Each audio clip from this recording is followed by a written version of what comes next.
Hey guys, and welcome back for a new episode. What I want to dive into today is hard conversations. I think this is a really, really crucial part of making sure that you can align the people in your lives with your intentions and goals in the health space. We work with so many clients that we see the patterns, the conversations being had, and the ones being avoided. That I'd like to talk you through why this is such a crucial part of one, getting in shape, but probably more importantly, how you stay in shape, how you make sure it's not a constant grind. You constantly don't feel like you're batting up against your work colleagues or your home life to feel like you're staying in shape. And I feel like this is something that some people just kind of do with ease and it just feels so much easier. And some people don't have the tools and strategies in place in order to have those discussions, or they have people in their lives that are just a little bit trickier. I know I do.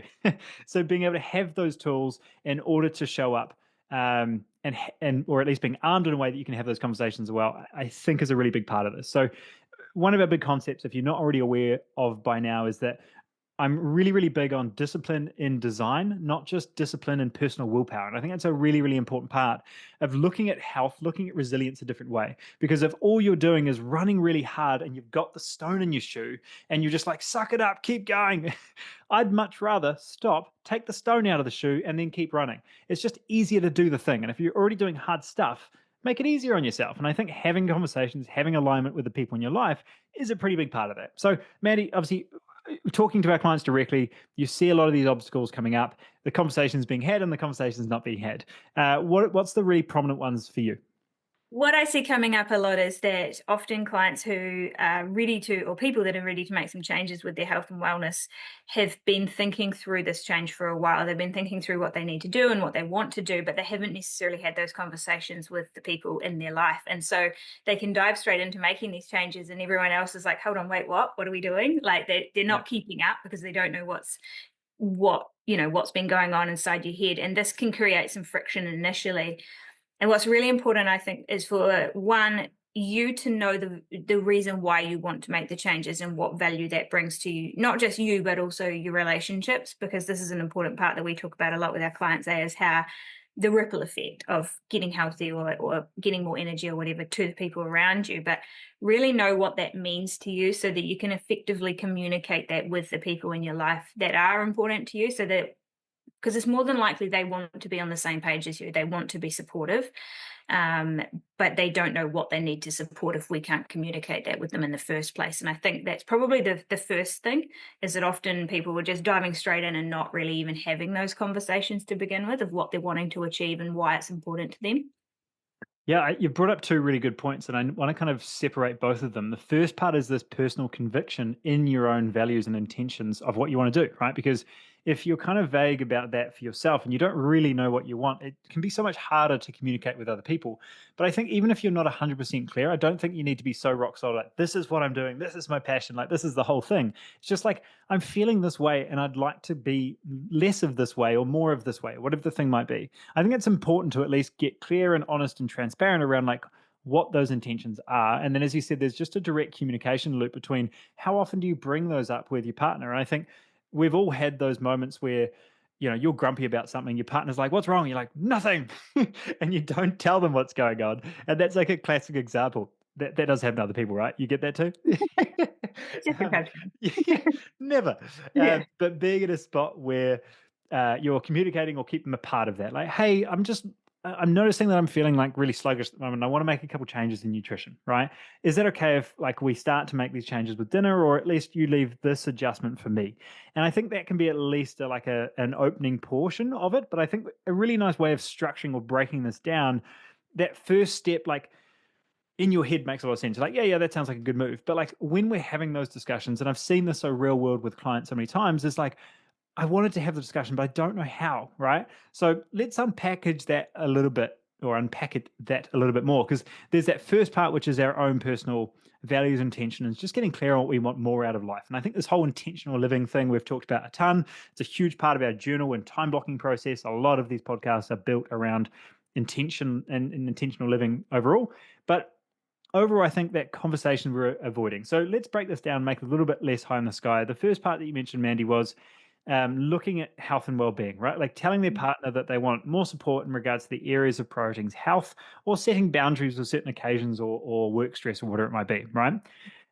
Two or three others that I think I'd tie into that. And please add in any others if you feel there's more. But I think there's another one from like a work and leadership standpoint. So sometimes it's not at home, but we start to bring it home, right? So we need to have a discussion with an underperforming employee. We need to talk about a potential shift in boundaries or an over demanding boss or whatever the thing might be, so that we're able to not bring home that stress and we never feel like we're communicating. A lot of time it's a discussion we're not having at work, or in a lot of ways, we've seen this with a lot of clients, both with their relationships with their partners or their relationship with their parents or their family in some form, right? So it could be more feeling disconnected, unappreciated, wanting more quality time together. It could be long-term care plans around kids or grandparents, etc. Like all of that's some really juicy topics and really hard to take that first step. Is there any others that you'd add in there? Um, Not off the top of my head, there's not ones that I think of. I think though that when you're saying those things, I can just see how they're all linked together, because there's that impact of the conversations you're not having in your relationships potentially impacting your body, from a stress response and all of that. So it's impacting your health as well. So nothing's disconnected here. You can't have, you can't go 100% in one and hope you're gonna, or even 110% in one and hope that it's going to negate the fact that you're too scared to have the conversation at work that you need to have. Like they need to be balanced out, eh? Yeah, if you're going to be able to be present at home, you can't still be wondering about those three discussions you haven't had, right? There's a lot of Mm, weight behind indecision or a conversation not had. mm, So have a little think about this for you. You know, we're really big that you're not just going to sit back and listen to Ollie and Mandy go through the podcast. You're going to actually have to take a little bit of a self inventory of which one of those maybe comes up for you. And I think the real kicker here, guys, is if you look at those four and say, no, they're all perfect. Like the conversation is probably internal, right? You're kidding yourself. There's something there that could probably be better, because there always is, and it's okay. It's just an area of improvement. So, in those areas of health and well-being, being able to align that with your partners, being able to have those discussions at work, or more a case of marriage and parents, etc. There's usually a discussion in there somewhere. Of that, we start to worry about, okay, so why are we not sometimes having those discussions, or why is that conversation not yet be had, right? Like if there's a problem there and we've delayed it for a period of time, then there's a hesitation. And what is that hesitation? So let's have a think through what those possible options could be, right? Because we could be looking at all sorts of fears. There's rejection, there's conflict, there's awkwardness, there's all these things that we tend to do. And I think I said humans in general, but certainly Kiwis and Aussies, terrible at having these discussions unless they're three beers deep, right? So being able to look at areas of health and areas of more day-to-day discussion, rather than waiting till that party where you're already half pissed and now you can talk in a way, it shows that there's usually that cognitive limit towards our own personal judgment. And I think being able to look at that around exploring what judgments come up is that concern of what happens next, the unknown of asking that first question. And I think this is the point where I really want to highlight.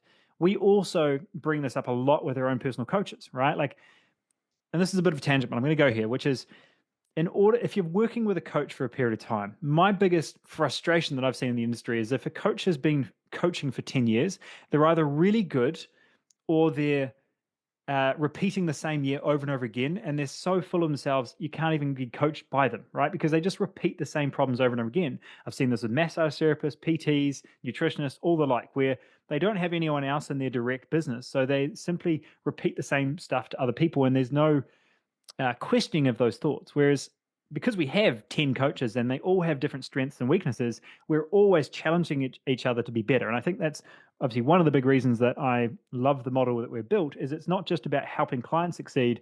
We also build amazing coaches because they're always refining skill sets to be the best possible coach they can be. So bit of a tangent, but the reason I'm going there is one of the areas that I find super prominent in the health coaching space is these are people that love helping other people, but they are concerned with asking a question the wrong way in fear of what's going to happen next, so they don't ask it, right? Now, fundamentally, if you don't ask the hard questions, you're not a good coach, right? So there might be plenty of different examples of this for you personally, but it shows up in our world in this example that I'm so aware of all the time, because if I'm having a conversation because it's a me problem, not because it's a them problem, well, that's not fair on them for the coaching service they're here for. mm. So yeah, big tangent, but what do you think on that, Mandy? I think that new ideas are never created in a vacuum. And that is relevant in this situation where, like you said, our coaches get better because they're constantly refining and learning from each other and growing together. But it's also relevant in the context of the individual listening to this discussion as well, because there's that there's that deeper learning and that better learning that you get when you get ideas from other people. And I think this is why people can go off on, say, a health tangent or whatever on their own for a time, but eventually it hits a wall where it can't continue to grow, because unless you're surrounding yourself with people that are challenging your ideas and testing those beliefs and those sorts of things, it will stagnate eventually. So there needs to be some external inputs. Even the greatest minds in the world didn't come up with the ideas that they came up with on their own. They came up with them built on other people's ideas. But the other thing that I think you brought up there is that fear of asking the question because you're scared of what's going to come up or whatever, and Kiwis and Aussies not liking conflict. And so we kind of avoid, we say, we don't like conflict, so we don't ask our hard questions, but that's going in with the assumption that there's going to be conflict. Why do we do that? We create a scenario based on what's in our head in the first place. If we actually went in with the idea of, oh, let's work this out. I want this to be a positive situation. I know it's going to be awkward, but I want it to be positive, rather than I don't have the question because I'm scared of conflict. That's automatically bringing conflict into it, and it doesn't need to be there. Yeah, and I think you highlight the fact that there's always, in everything we do, there's always a balance of emotional and logical thinking, right? And I think if you say you're purely a logical thinker, you're more emotional than you realize. But being able to find those balance of the two, what you're highlighting here is, at the end of the day, like most things, it's the pain of staying the same or the pain of change is always a discussion that you're having in play. In this case, you are choosing between the comfort of not having a discussion now at the expense of long-term discomfort, right? And I think playing that out is just a really nice thing to do ahead of time of, okay, if I'm willing to have this discussion with the intention of improvement here, there's lots of variables at play. And the risk there is, what is the long-term outcome if I don't? And I think if it is one of those discussions that continues to get under your skin every time as you talk to this individual, every time you're trying to improve your health, they bombard you or derail you with this same habit. If you're willing to live with that and just suffer for the rest of your life, like, cool, stop complaining about it and just live with it, right? But if you do want to make the change, it's that little lean into the discomfort now, right? And I think, again, slight tangent, but I'll bring it back quickly, is in the same way that there's 30 treadmills in a gym and one treadmill, so many people would much rather make it painful for an hour rather than make it painful for 10 minutes, right? Like, get the work done and move on and enjoy the benefit. And I think in the same way with the discussion, hopefully that connection makes sense, but like, have the hard discussion now so it's not suffering forever, whereas most people would just mildly suffer for their entire lifetime from a discussion they haven't had. Well, and the trouble is as well, especially in the relationship piece, is that we put something off because we don't want to, like, we're prepared to just put up with it because we don't want the awkwardness of bringing it up. Yeah. But you put up with it to a point where you fester a whole bunch of anger or resentment or bitterness over it, that when you do actually have that discussion, it comes out like a freaking volcano and burns everyone in the vicinity, rather than actually just a little bit of a steam vent. Yep. And so we almost prove ourselves right. We think this is going to be horrible when I talk about it, so I won't talk about it, won't talk about it, won't talk about it. Can't hold on anymore, talk about it, and it's horrible. And we create a situation, it becomes self-fulfilling. Whereas if we'd brought it up right from the get-go, and I think this is a realization, right, is that any of these conversations have the potential to create some level of discomfort to changing structure of family dynamics or whatever. But they can all be positive. So if you bring it up when it's still young and it's still early and you're still flexible on the thinking around it, it's going to be a whole lot easier to gel and mesh with the other people in your life, rather than you hold on to the point you're really ingrained on this belief pattern. And then, it's much harder to align with the people later on. Yeah, 100%. And I think this is one of these things that it's never going to be perfect, right? We're never going to be every single discussion we ever have with people and every behavior that someone continues to repeat, are we always going to enjoy? I think it's just those ones that really, with people that you're in contact with every day, you can probably change, right? And there's some discussions or behaviors or overall societal norms that really irritate you. I know there are some for me, and you're not going to change all of them, right? And I think that's a nice personal reflection on, like, is that a me thing or a them thing, right? Like, if I get grumpy every time the government decides to put a new set of speed bumps up, that's not in my control. I might as well just kind of move on, right? Wellington, by the way, is full of speed bumps now. It's fun. I'm still working through that one, as you can tell. But there's that awareness of, okay, what's the controllable? What's the one that I can look at? Is this a reasonable discussion to have? So the reason I think that's really important to highlight first is when we go into planning our first sentence, and I think this is a really key like next step. Now we're bridging into actually tactically how do we fix this? And I think this is a discussion we've had with plenty of clients when we've identified there's a discussion that hasn't been had. And hopefully by now you're seeing how much this links to health being a long-term thing, because unless the people in your life understand what you're doing, or at least are okay with what you're doing, you don't have the constant friction, because it can be really exhausting. I know so many people that are not regularly doing healthy habits right now simply because they're unwilling to have those discussions, because they constantly keep batting up against those same walls. So talking to clients about like, okay, well, what are you going to say to them? Let's play this out a bit more, has been something that I guess gives you direct insight into a lot of this coaching discussion that isn't just like eat your macros and hit your vegetables, right? Like it's an awareness of how do we look at this real world tactical stuff, and conversations is such a key part of that. Because if you don't have a great relationship at home, or you don't have a good purpose with your work, or whatever the thing might be, there's going to be real struggle, or just an underlying level of stress that's going to be less than ideal for your sleep, stress, digestion, recovery, all these things. So have a little think, circle back. We've talked through a lot, but we've talked through these ideas of, okay, well, what one of these conversations am I avoiding? Is it something personal relationship? Is it something at work? Is it wider family that I need to have? It's there.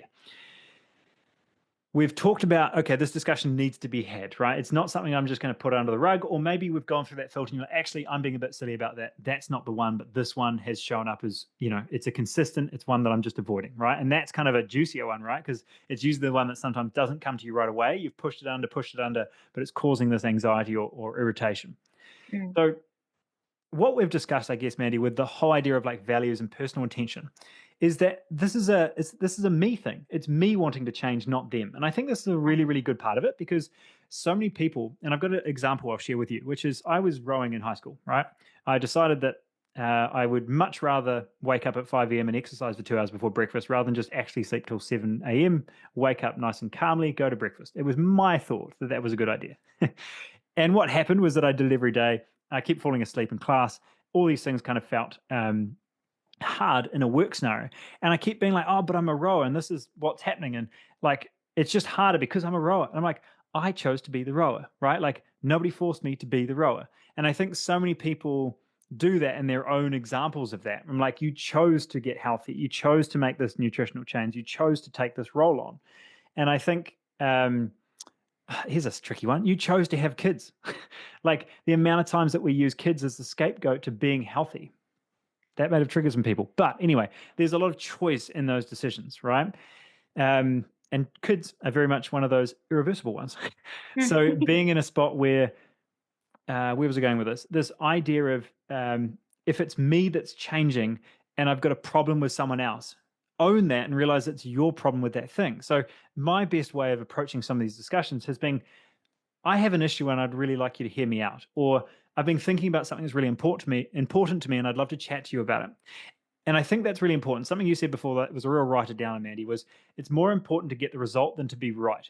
And I think that really allows a removal or stripping back of the ego a little bit to approach the discussion with an intention of a result, and sometimes just an intention of like viewing my personal irritation with a thing that totally knows my thing, and if you'd be okay to help with this. We've mentioned this with a lot of clients before. We're going to be doing a big call with our clients today that you get direct insight into. And I'm really excited to share it, because I think it's a really nice way to remove, as you said before, it's no longer the explosion that burns everyone in the vicinity. It's just that little like, hey, I just want to give you a little insight before this becomes a thing. I think that's why it's so important to have the conversation earlier rather than later. Don't put it off if it needs to be had. And I think I could give an example of that too, is when I started kind of getting much more consistent with strength training. Obviously it takes 30 to 40 minutes out of a day, and I've got to fit that somewhere in my day, and I've got children and I've got work and I've got a husband and all that sort of stuff.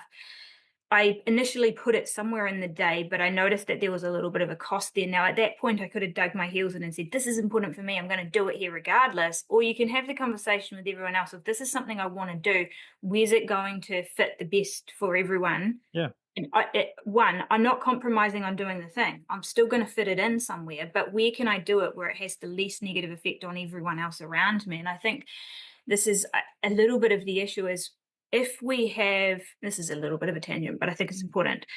If we have spent a lot of our life giving everything that we have to other people and basically not looking after ourselves. And this is a lot of people in their 40s and 50s, especially if you spent a long time building up a career or something and you've really given everything you have to create financial stability for your children or whatever. Looking after yourself can be a little bit abrasive in the first place because it's new, like to be able to say no and say, no, this is really important for me. But I think sometimes what I see as well is that it can almost go, it's a pendulum swing, right? Once you open the door, it can go so far back the other way that you almost become a little bit of, not that often, but some people can become a little bit obnoxious with it, where they're like, this is important for me and I'm going to do it now regardless. Remember the reason for doing it. The reason for doing it is so you can show up better and be a better version of yourself, not a more of an asshole. We want to kind of be like, well, this thing is important, but how it happens, I'm flexible on. And if you have that discussion early rather than waiting till you've kind of really ingrained your beliefs on where it should happen and when it should happen, it's much more easy to be flexible on what that might look like. And in my situation, it was like, okay, it doesn't work for me to train first thing in the morning when my kids are getting ready for school because they don't get ready for school. And then it's very stressful. And it works much better if I do it in the afternoon, and I'm not worried either way as long as it happens. Yeah, that's a really good example, actually. And I think it comes up a ton. And I guess is a good example of how my personal coaching style has changed from being like, this here needs to happen at this time versus, I don't know where it needs to happen. It sounds like there's a couple of people in your life that you need to talk to about where that's going to fit consistently, right? And I think that's a shift from just my personal worldview of like, this is where I can train with no kids at home versus like, well, based on a lot of clients we've worked with kids, they actually had to have that discussion with their family about where that was going to fit. And I think it was a perfect example. Yeah. Honestly, I think that's it. That's really the idea of like, we're looking at this overall values. We're looking at intention towards doing something. If something continues to irritate or conflict or get in the way of those discussions, what discussion is not being had there? And if of the controllables, if there is a discussion that can be had that you're resisting, this is the thought process that you can at least walk through. If I just go full picture or zoom out for a second, if I leave this happening for 20 years, am I going to hit my volcano moment and it's going to be much worse, or at least just it's going to make life way harder than otherwise, right? And if I can have this discussion with someone, am I over dramatizing it or making it, that's just made up a word, making it a lot, catastrophizing should have been a better word there, to why I'm not having the discussion in the short term. I can start to look at what I own in the scenario, how I can change that first sentence or two around my personal intention of moving forward. Yeah. And straight away, you're just like, oh, okay, that feels a little bit easier. Like, even if this person's a little bit volatile, that's totally on them because at least they're aware of that. And I can kind of guide through that process. And I do think that concern towards where they're at is like, I hear where you're at. I just want to get an idea of how we can move forward. Or it seems like you're frustrated in this scenario, and so am I, and this is why I'd like to move forward. And it's always that like follow-up question that as long as you're still in a calm state and you've moved into that with an intention, you start talking adult to adult, right? And this is something we're going to dive into a lot with our client scenario around. If you come into a discussion really critical, then you're going to get a less than helpful response, and in a lot of ways more of a childish response. There's a whole sort of communication dynamic that we're going to dive into. But that intention, I can't tell you how much that will change. Like, oh, well, that went much better than I thought. Like, that will be just a more regular response for you. Yeah. If it's a conversation that's worth having because it's really important to you, then it's worth doing it well. Like, go in with the intention that I'm going in to resolve this issue. I'm not going in to be right. I'm not going in for my own purposes, but I'm going in to get the best outcome for everyone involved. Then you can kind of leave your ego at the door and go in a little bit more empathetically to the discussion, understanding that your choices impact those around you as well. So how can we get the best for everyone? Yeah. So, hey, I'm going to leave that one there, guys. I think I really like this discussion. I think it's a really important part of the discussion that, again, is so much less tangible than here's your macros and workout splits. And share it with someone that you think is in the spot. Like, if it's the person you need to have a conversation with, you're like, hey, I'm really wanting to have this conversation, but I'd love you to listen to this first. That might even open up discussion. I've seen that happen before really, really well. I've done this personally with my partner, being like, hey, this is a discussion that we've kind of always skirted around the edges on. Can you listen to this short podcast and we can talk about it afterwards? I can tell you from experience that works really well because they get the context of what you're about to dive into the discussion with, right? Like, if someone comes in with 6 hours of preparation and one person's just heard it for the first time, you're like, where's this come from? So podcast can actually be a really nice way to break that down. So I'd love to know, shoot me a message if you had that discussion and it went well or it didn't go well and you want to know about next steps. Or like I said, share this with a person that you either need to have the discussion with or that you know this could be quite relevant for, because there's no need to be the dog on the nail that's just moaning about the nail, but is not uncomfortable enough to move, right? We can get up, we can have a discussion, and we don't have to have that nail on our side. So I'll leave that with you guys. I hope you had a good weekend or a good week so far, and we'll see you on the next one.